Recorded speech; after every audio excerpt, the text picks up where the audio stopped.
You are looking at Julian's pronunciation guide, where we look at how to pronounce better some of the most mispronounced words in the world, like this other curious word. But how do you say what you're looking for today?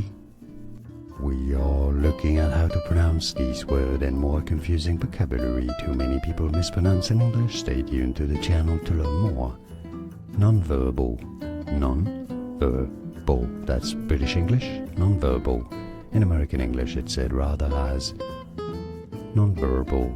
It's rather similar, really. More videos for you here to learn more. Now you know it all. Nonverbal.